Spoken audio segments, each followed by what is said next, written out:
Alors, comment je me sens moi? Je me sens heureuse, fière et soulagée de voir que ça a été possible de réaliser ce projet malgré toutes les difficultés qu'il y a eu depuis le début. Et je sens que ça a donné l'envie à plusieurs personnes de continuer dans le même processus et ça a donné l'espoir aux gens que c'est possible.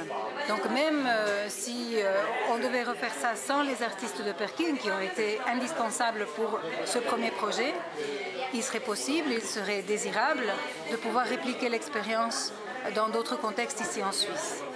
Alors personnellement, pour moi, c'était une énorme satisfaction. Une autre chose, c'est que moi je pensais qu'une fois que le mur serait prêt, ce serait la fin du projet. Et maintenant, je réalise que c'est le début d'une nouvelle aventure. Parce que énormément de gens veulent maintenant qu'il y ait des explications écrites. Donc on devra penser à la forme que ça va prendre. Est-ce qu'on fera des brochures? Est-ce qu'on fera un livre? Est-ce qu'on fera des ateliers d'écriture entre migrants et Suisses pour essayer de mettre des mots sur ce qui a été vécu? Il y a déjà des invitations pour l'équipe de Perkin pour revenir à monter déjà au mois de septembre et puis en Suisse l'année prochaine. Donc je sens que ça va faire des petits, qu'il y aura plein d'autres aventures qui vont se déclencher à partir de là. Et que je devrais m'investir aussi beaucoup, mais maintenant je sais que c'est possible et je sais que ça fait du bien. Ça fait du bien à toutes les personnes qui ont participé.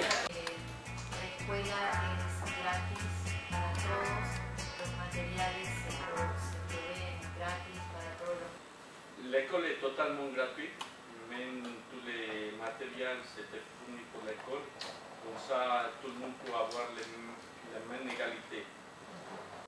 On a eu beaucoup de mots, de retours, ils se sont sentis respectés, ils se sont sentis aimés, écoutés. Ils ont senti de la chaleur humaine, ce qu'ils disaient à toutes les dames de Perkin, les Sud-Américains, on touche les gens, on embrasse les gens. Alors tout d'un coup ils sentaient qu'il y avait de la chaleur, qu'il y avait de la tendresse, qu'il y avait un autre être humain en face, pas une administration abstraite ou froide ou distante. Il y avait une personne qui les écoutait avec le cœur. Et ils se sont sentis pris en compte. Et ce qui était bien, c'est qu'on a voulu, par exemple, fêter la fin du mur en faisant un pique-nique. On avait prévu de faire ça dimanche. Et il allait faire mauvais temps, donc on avait reporté pour hier, mercredi. Il a fait mauvais temps, il a plu. Au lieu de faire le pique-nique dehors, on l'a fait à l'intérieur des abris de la protection civile. On était plus d'une trentaine de personnes, avec des nourritures de partout, et avec des rires, avec de la joie d'être ensemble. Donc voilà, les gens sont très contents, très contents. Le Kosovo est devenu un État indépendant, et s'est retrouvé minoritaire en tant que Serbe. Et puis, d'après ce qu'elle raconte, la situation est très très dure pour eux comme minorité. C'est une dame qui a un regard très doux et très triste. Et les premiers jours, même lors de l'atelier et la première rencontre qu'on a eue samedi matin, elle avait l'air de ne pas très bien comprendre ce qu'on allait faire ensemble. Et puis de ne pas être sûre d'elle-même. Puis elle a travaillé côte à côte avec Claudia.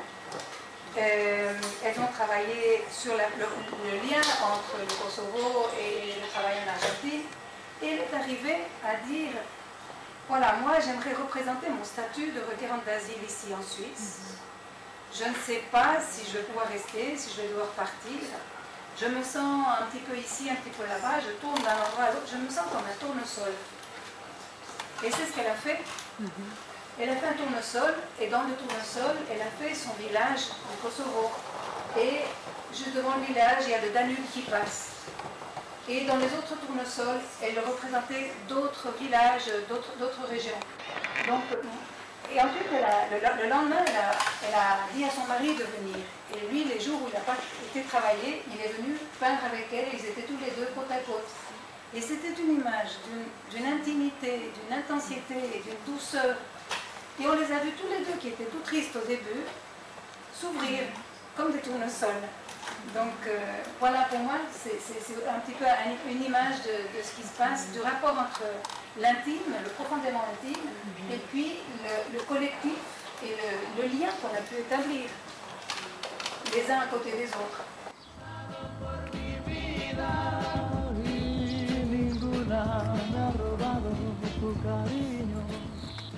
Je trouve génial qu'on donne la parole aux minorités et qu'ils puissent exprimer leur vécu à travers la peinture. Et puis leur façon aussi de voir les choses. De voir la Suisse quand ils arrivent, leur espérance, leur déception.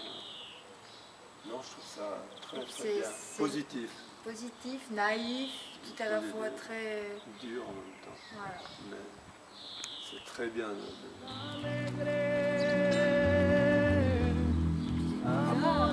Amore, amore, tan solo sé decirte, mas tú comprenderás. Los prados tienen flores que huelen a ti. Podría hoy morirme después de haberte visto, no pido ya más. Cosa bella que encuentro en mi vida ha sido tu sonrisa, has sido tú. Al fin tengo una estrella, mi noche se ilumina, el sol enamorado de su luz. Well, the future plans are I'm going now to Serbia. After being here in Switzerland, I'm going to Serbia to talk to friends from a collective of women artists and collective of theater people called DAH.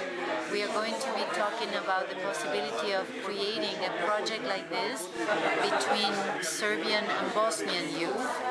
So that's an upcoming possibility. Another upcoming possibility is to go back to Northern Ireland. I was in Northern Ireland last year working with Protestant and Catholic children, and there's the desire to continue working with the same project in other parts of Belfast.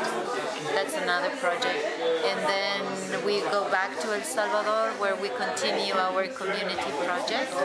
And I have been invited to come back to Switzerland in September to work with a group of students from the university from Sierre, the HES, working with students from social work that are going to be working with the participants of the mural of Monte in a collaborative project. La population suisse avait très peur de ce que les migrants, et notamment les requérants d'asile, avaient à leur dire. C'est pour ça que c'était tellement difficile de trouver un mur. Je pense qu'ils avaient peur de recevoir des commentaires très critiques sur le traitement qui a été donné aux requérants d'asile. Ou bien sur les lois suisses, sur le discours que la Suisse a de plus en plus malheureusement par rapport aux étrangers. Et c'est pas du tout ça qui est sorti du mur. Ce que les migrants et les requérants avaient à dire, c'était des fois des choses dures, hein, parce qu'elles ont aussi été exprimées, mais ça a été fait en toute beauté et en tout respect. Et ça a été fait dans un esprit de dialogue, pas dans un esprit de confrontation. Alors, quand les choses sont dites dans un esprit de dialogue, elles peuvent être entendues. Tandis que si on tape contre le poing, sur la table comme ça, et puis on exige, et puis on dit « voilà, vous nous maltraitez », etc., les gens se crispent et les gens disent « mais vous n'êtes pas juste parce qu'on vous donne déjà tout plein de choses ». Quand les choses sont dites d'une façon poétique, quand les choses sont dites avec du respect, avec de l'envie de communiquer, on peut s'entendre. Et c'est ça ce que les gens ont ressenti, je crois. Ce que les Suisses qui avaient peur du mur ont pu ressentir. Voilà, ce mur n'est pas agressif. Ce mur ne nous fait pas mal, on peut le regarder, on peut sourire en regardant toutes ces images. Ces couleurs nous donnent de la joie. C'est pour ça que j'ai dit que pour moi, un mot important qu'on peut mettre à ce projet, c'est la célébration. Parce que c'est ce qu'on sentait. Les gens qui n'avaient pas vu le mur, qui venaient en marchant comme ça dans la rue, on voyait qu'ils faisaient un monstre sourire en regardant les images.